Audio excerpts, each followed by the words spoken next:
So, chemical bonding and overview. So, in nature, most elements are not found as individual atoms. They're actually found as a combination of atoms. We don't just see one sodium atom. We see a combination of multiple sodiums or sodiums with other atoms. These atoms are held together by chemical bonds. Okay, you probably knew this before, but this is just a little introduction to just going. So, what are chemical bonds? By definition, chemical bonds are a mutual electrical attraction between nuclei and valence electrons of different atoms that binds the atoms together. Now, from some of your previous science classes, you might know that there are different ways in which the nuclei and the valence electrons are attracting. They can be seen in ionic bonds and covalent bonds, which some of you may know. Covalent bonds are when the electrons are being shared, so there's a different type of attraction than ionic bonds where they're being transferred. But it's still an attraction between the nuclei and the valence electrons of different atoms. So if you look in this picture right here, you can see that the electrons experience a force of attraction because of the positive, positive, or negative, negative attraction. We know that opposite charges attract. So because we have those opposite charges, they are pulling and attracting the atoms together, which is our chemical bond. So which family slash group of elements is the exception to this? Well, most of you have said this in class before, but it's the noble gases. The noble gases rarely form chemical bonds. We've talked about why this is, and that's because they already contain a full outer shell of electrons. So they're, quote, happy because they already have a full outer shell, which we always say that atoms want to get to a full outer shell. That makes them more stable. To go into a little more depth, now that we know some of these periodic trends, we can talk about it in terms of electronegativity. So we know that as we go across the periodic table, our effective nuclear charge gets bigger. So our effective charge of the nucleus is stronger. When we said it will pull those valence electrons in tighter.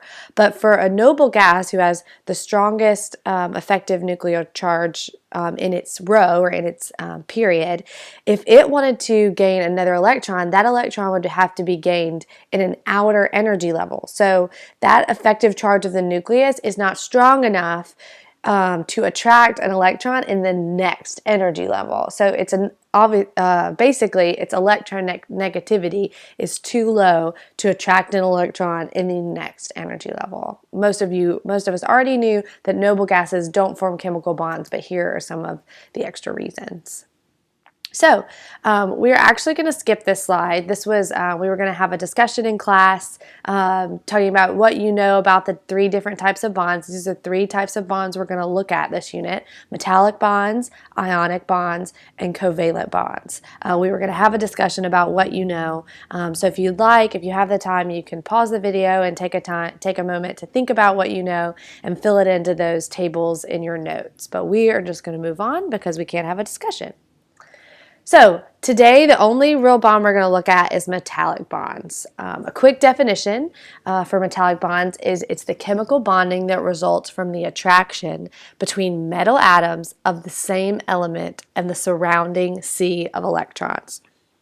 So the first thing that's really important to note, and I want you to notice it, is it's metal atoms of the same element. So when we have a metallic bond, it's going to be that metal over and over and over again. So I'm going to jump really quickly to this periodic table. So our metals are this group 1 except for hydrogen. Hydrogen's a nonmetal. Group 2, we have our transition metals, and we have some metals over here, so our group 3s.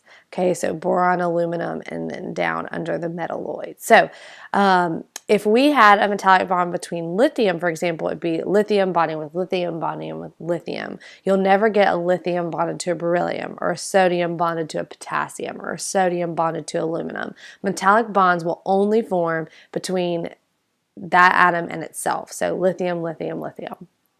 Okay, so going back. This next thing it says is it's a bond that forms between the metal atoms of the same element and the surrounding sea of electrons. So I'm going to kind of do an in-depth explanation based on this picture of what a metallic bond looks like and how it forms, and then we'll go back in and fill the notes. So if you look, let's say these are lithiums, okay? And now we looked, lithium would have one valence electron. So if we go back and we look at this picture, all of these guys would have one valence electron. And we know that they want to get a full outer shell. It's a lot easier, and we've talked about this, for it to lose its one valence electron than to gain 7. Because the only other way I could get to a full outer shell would be to gain 7 valence electrons, and that's a lot harder. But all of these guys are lithium, and they all have one valence electron. So every one of them wants to lose one electron. But there's no one over here to take it because they're all lithiums. They all want to lose and no one wants to take. So what actually happens is, if you can see these V, okay, these black dots, all the black dots represent electrons, and the ones with V's were valence electrons. These are the valence electrons. Then what's going to happen is these metal atoms are actually just going to let go or get rid of their valence electrons and put them in what we're going to call the sea. So all of this area is our sea. We're creating like a sea of electrons. So you can think of these atoms, they're now floating around in this space just filled with all these valence electrons. Okay, now there's some questions we would have to ask ourselves. Well, what's going to happen to all these guys? Well, they're just going to happily exist, but they're all negative. Now, what do negative things want to do? They want to repel from each other. So why don't they? And then you have these positive, these are now positive cations. They've lost an electron, so all these atoms are now slightly positive. Okay, but that's where the beauty of the sea of electrons comes in. All these positive things are attracted to this negative sea. The sea is all negative, and yes, each electron is repelled from one another, but they're moving while the cation is attracted to it. So you can think of the sea as moving around because they're all these little electrons are repelling each other, so they're moving around in the sea, but these cations are attracted to it. And these cations, they're both positive. They would want to repel, but they're kind of stuck together with this glue. We're going to think of the sea of electrons as like the glue holding these cations together. The cations don't want to be next to each other because they're all positive and like charges repel, but this negative sea is like counterbalancing that repulsion by attracting them together. So first of all, let's talk about we get a metallic bond when the electronegativity difference is 0. So delta En is the difference in electronegativity would be 0 because metallic bonding only occurs between atoms of the same element.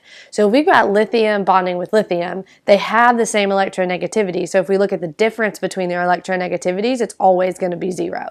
So if there's absolutely 0 difference in electronegativity, that's when we're going to form this metallic bond. So let's go back through the notes, kind of going into detail about what I just explained broadly. So metal atoms are on the what side of the periodic table? They're on the left side. So they have relatively low ionization energy, and if you remember, ionization energy is the energy required to remove a valence electron. So it takes very little energy to remove an electron, and it has low electronegativity. And if you remember, electronegativity is the tendency of an atom to attract electrons when bonding. So it has a low tendency to attract electrons, so it's not going to attract. So both of these combine together to say that they tend to lose their valence electrons. So because their valence electrons are relatively easy to remove, they're low ionization energy, they tend to lose their valence electrons.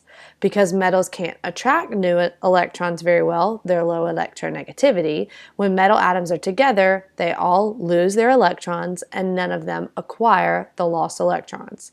So the low ionization energy says they lose.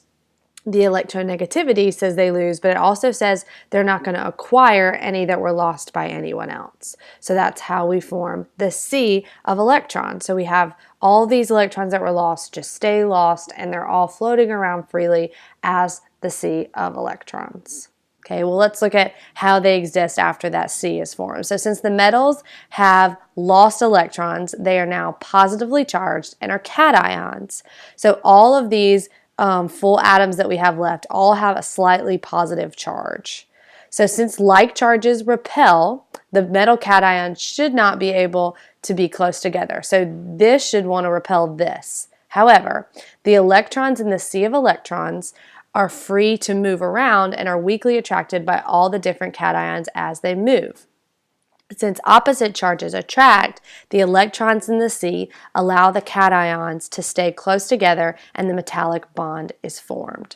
Okay, so again, we have all these metal atoms. They have low electronegativity, low ionization energy. The easiest thing for them to do, and what they will do, is they'll lose their valence electrons, but all of them want to do this. No one's going to gain any electrons. So where do those electrons go? They go into the sea of electrons. So we now have positive cations that should want to repel each other because they're positive and like charges repel, but they are held together by the freely moving sea of electrons. If you remember, the electrons themselves are all negative, so they're repelling each other while they freely move around and are attracted kind of as they move to each of the cations. Now, as they move, the cations don't take them on. Okay, they're just kind of flowing in between, counteracting that repulsion by the cations themselves.